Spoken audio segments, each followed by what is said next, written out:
सच्चिदानंद सदगुरु साईनाथ महाराज की जय। ओम साई राम। मित्रों, आज का ब्लॉग आप सभी हमारे साई परिवार के लिए विशेष लाभकारी और कल्याणकारी है, क्योंकि आज के ब्लॉग में अपने साई परिवार के लिए बहुत ही विशेष जानकारी से परिपूर्ण यह ब्लॉग लेकर के आए हैं। बहुत सारी माताएं बहनें, बहुत सारे बंधु बांधव यह प्रश्न करते हैं कि गुरुदेव, हम लगातार सतत अनवरत पूजा पाठ कर रहे हैं लेकिन हमारी मनोकामनाएं पूर्ण नहीं हो रही हैं। आखिर ऐसा क्यों हो रहा है? पूजा में क्या त्रुटि हो रही है या किन कारणों से हमारी मनोकामनाएं पूर्ण नहीं हो रही हैं, हमारा पूजा सफल नहीं हो रहा है? आज इसी मुद्दे पर हम चर्चा करेंगे अपने सभी बंधु बांधवों से। यहाँ पर चर्चा करने से पहले सबसे पहला चीज तो हम लोग यह जान लें कि पूजा में त्रुटि क्या होती है। सबसे बड़ी चीज, सबसे पहला पॉइंट यही ध्यान देंगे कि पूजा में क्या त्रुटि होती है जिसके कारण से हमारी पूजा असफल हो रही है और हमारी मनोकामनाएं पूर्ण नहीं हो रही हैं। उसके बाद हम चर्चा करेंगे और किन कारणों से पूजा सफल नहीं होती है। तो सबसे पहला, पूजा में क्या गलती हो रही है, क्या त्रुटि हो रही है, यह चीज जान लें। देखिए, जिस प्रकार से सूर्य एक नियत समय पर उदय होता है और एक नियत समय पर उसका अस्त होता है, इसी प्रकार से हमारे घरों में पूजा पाठ भी एक नियत समय पर होना चाहिए और नियत समय पर ही प्रतिदिन या सतत अनवरत पूजा होनी चाहिए। बहुत सारे लोग पूजा पाठ अपने घरों में तब करते हैं जब उनको कोई कष्ट आता है, वरना परमानेंट ऐसे ही रहते हैं, ना कभी अगरबत्ती धूप बत्ती कुछ नहीं जलाते। और होता क्या है, ऐसे घरों में क्या होता है, जहां एन केन प्रकारेण पूजा होती है वहां नकारात्मक ऊर्जाओं का वास हो जाता है और ऐसे घरों में वृद्ध विकास रुक जाता है, क्योंकि नकारात्मक ऊर्जाएं ऐसा हावी होती हैं कि वह विखंडनकारी ऊर्जा घर में क्रिएट करती हैं। तो परिवार में आपसी तालमेल बिगड़ जाता है, रोग दोष घेर लेता है, मुकदमेबाजी, लड़ाई झगड़ा और कार्यों में असफलताएं मिलती हैं, मनोकामनाएं अपरिपूर्ण रह जाती हैं। तो पहला पॉइंट तो ये कि नियत समय पर पूजा होनी चाहिए, प्रतिदिन होनी चाहिए, चाहे 5 मिनट ही आप करें।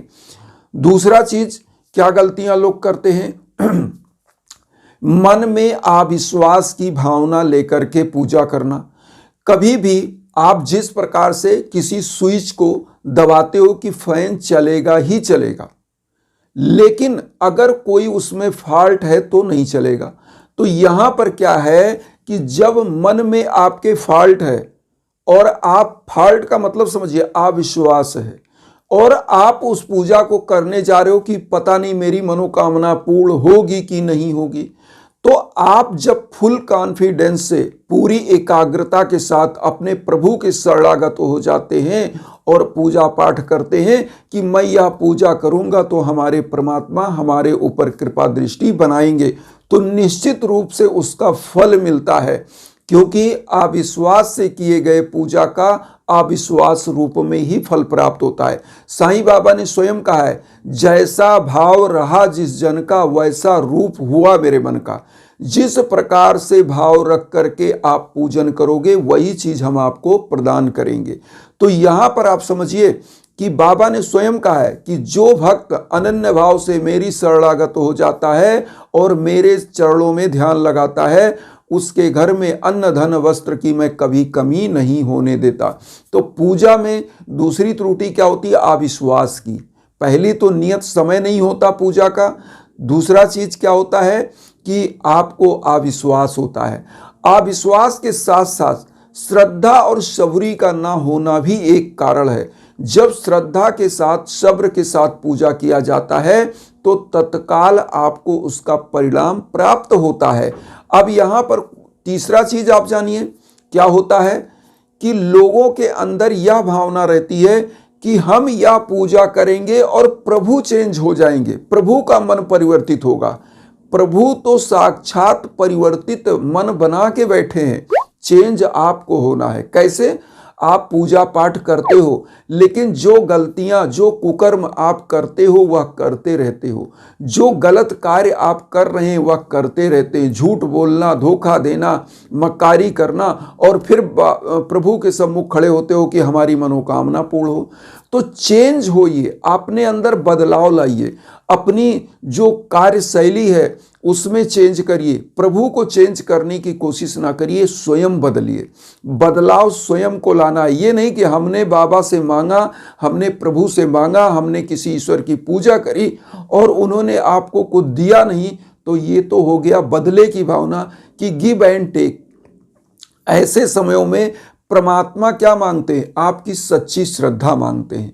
तो यहां पर आप समझिए कि आपको चेंज होना है, अपनी कार्यशैली को बदलना है। जो एक सत्य की रास्ता पर चलने का विषय होता है, उस चीज का अनुकरण करना है। तो सत्य के रास्ते पर जब चलते हैं तो आपको सत्य का चीजों का अनुकरण करना है। जो साईं सच्चरित्र में बाबा ने स्वयं कहा है और किया है, अपने कृतित्व से, अपनी लीलाओं से लोगों को दिखाया है। क्या दिखाया है? गरीबों का सेवा, पशुओं दीन दुखियों की सेवा। तो सेवा भाव जब आपके अंदर आता है तो परमात्मा रीझता है, आपके ऊपर प्रसन्न होता है और आपकी मनोकामनाएं परिपूर्ण होने लगती हैं। तो इसलिए परमात्मा को, प्रभु को, साईं को आप नहीं चेंज कर सकते। आप स्वयं में बदलाव लाइए, उनकी आराधना पूजा करिए और सत्य के मार्ग पर चलने के लिए बदलाव। अब यहां पर क्या होता है, देखिए, त्रुटि के रूप में हम बात कर रहे हैं। बहुत सारे लोग क्या करते हैं कि घरों में, पूजा कक्ष में एकदम से अशुद्धि रहती है। आप स्वयं अशुद्ध मन से हैं, आप ना तो नहा धो रहे हैं, ना तो पूजा कक्ष को साफ कर रहे हैं, ना अपने घर में साफ सफाई, जस का तस तितर बितर सामान पड़े हुए हैं। ऐसे घरों में भी नकारात्मक ऊर्जाएं आती हैं और मनोकामनाएं पूर्ण नहीं होती हैं, क्योंकि अस्वच्छता, मन में अस्वच्छता का भाव और घर में अस्वच्छ चीजें होना, ऐसे घरों में धन की देवी लक्ष्मी तो कभी नहीं आती। जहां पर अशुद्धता होती है, अस्वच्छता होती है, वहां पर भी मनोकामनाएं पूर्ण नहीं होती हैं।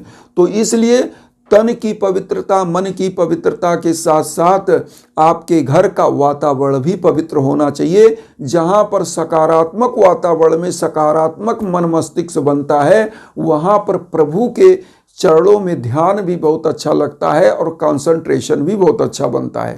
तो ऐसे समयों में क्या होती है, ऐसे घरों में जहां पर या त्रुटियां हो रही हैं, गंदगी का वातावरण होता है या ऐसी चीजें होती, वहां भी मनोकामनाएं पूर्ण नहीं होती हैं। इसलिए आपको करना क्या है? साफ सफाई, स्वच्छता। और एक चीज, पूजा कक्ष में एक लोटा जल सदैव भर के रखें, क्योंकि द्रव्य रूप में जब वह लोटा भरा हुआ होता है तो ऐसे ही धन लक्ष्मी आपके घर में भरी रहती हैं। और ये लोटा जल क्यों रखा जाता है? जब आप प्रभु को भोग नैवेद्य चढ़ाते हो तो ऐसी मान्यता है कि जब वह उस नैवेद्य को ग्रहण करते हैं तो जल का भी पान करते हैं। तो इसलिए जल भी वहाँ होना चाहिए। और इस जल को क्या करना चाहिए? नेक्स्ट डे पूजा के बाद, जैसे आज आपने जल रख दिया, अगले दिन सुबह आप उठिए, इसके दरवाजे पर घर में कहीं छिड़क दीजिए, तुलसी के पेड़ में डाल दीजिए, तो जल यथा स्थिति में जाएगा। और जहाँ जहाँ यह छिड़का जाएगा, क्योंकि प्रभु के प्रसाद के रूप में यह जल है, तो क्या होगा? वहाँ पर सकारात्मक ऊर्जा लाएगा। अब यहाँ पर एक चीज और आते हैं, पूजा पाठ में जो त्रुटियां थी ये हमने बता दिया, इनको सुधारने की जरूरत। अब यहाँ पर दूसरी चीज समझिए, जब वास्तु दोष होता है तब भी पूजा का फल आपको सकारात्मक नहीं मिलता। कई बार क्या होता है, पूजा की दिशा गलत होती है, पूजा का स्थान गलत होता है। ऐसे समयों में भी पूजा का परिपूर्ण फल आपको प्राप्त नहीं हो पाता है। आपको पूजा उत्तर और पूर्व के कोण पर ही करना चाहिए। ये सकारात्मक ऊर्जा का जो है सबसे ज़्यादा संचार करता है। तो पहला नंबर, अब यहाँ पर पूजा के बाद जो चीज़ें जिसके कारण से आपको मनोकामना नहीं पूर्ण हो रही है या पूजा का फल नहीं मिल रहा है पूर्ण, तो गलत दिशा, गलत स्थान पूजा का, यह भी अपरिपूर्णता आपको देती है किसी भी चीज़ में।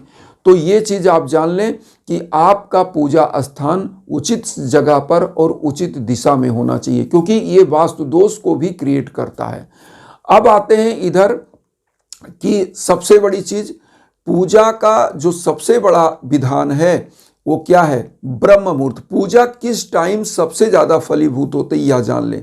देखिए, पूजा का ब्रह्म मुहूर्त से ले सुबह मतलब लगभग मान के चलिए कि आपको 10 बजे तक के अंदर पूजा हो जाना चाहिए।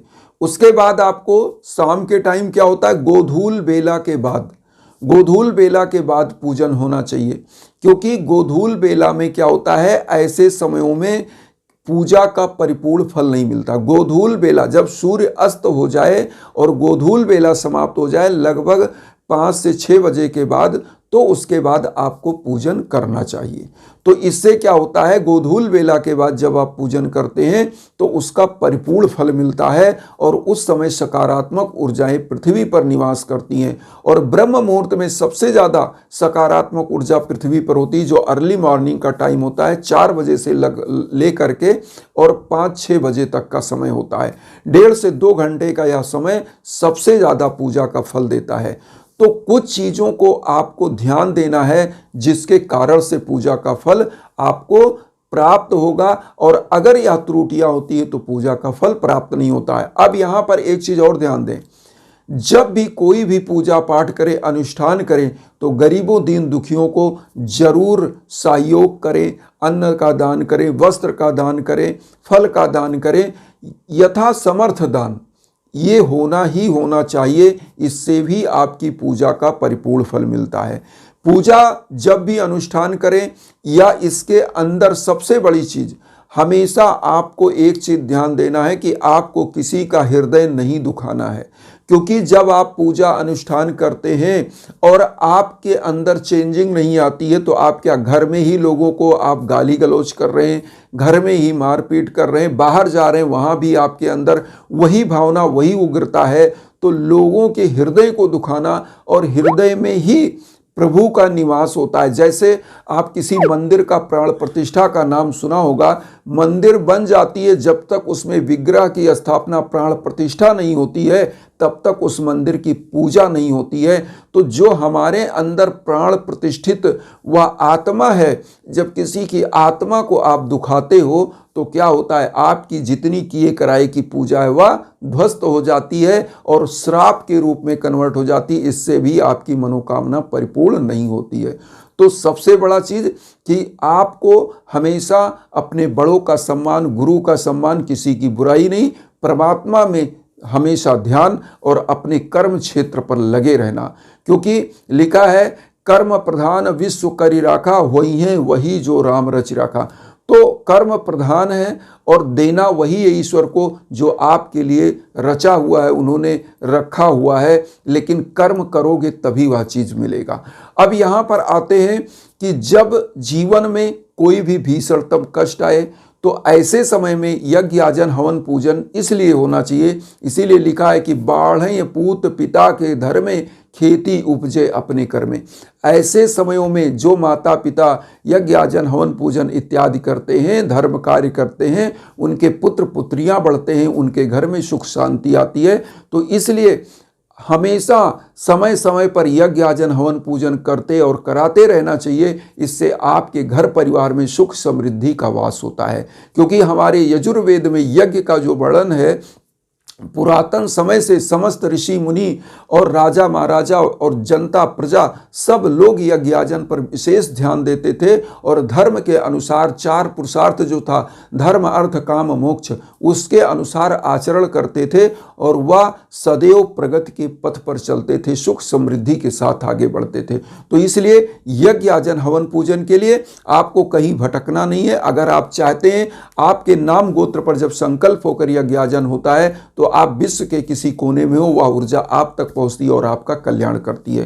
तो यज्ञ याजन हवन के लिए आपको कहीं भटकना नहीं है। आप हमारे इंस्टाग्राम के लिंक पर या हम व्हाट्सएप नंबर भी अब दे रहे हैं, आप उस व्हाट्सएप पर जो है कॉल कर सकते हैं, मैसेज कर सकते हैं और हमसे कांटेक्ट कर सकते हैं। हमारे लायक जो संभव है निश्चित करेंगे। अगर आप चाहेंगे यज्ञ याजन हवन पूजन तो आपके नाम गोत्र पर संकल्प होकर यज्ञ याजन हवन होगा, निश्चित आपका भी कल्याण होगा। इन्हीं भावनाओं के साथ एक चीज़ और कहेंगे कि वसुधैव कुटुंबकम की जो भावना हम लेकर चल रहे हैं उसमें आप सभी लोग चैनल को सब्सक्राइब करके हमें भी अपना परिवार बनाइए। उन साईं भक्तों तो वीडियो को जरूर शेयर करिए जो किन्हीं कारणों से कष्ट में, दुख में। इसी भावना के साथ ओम साई राम।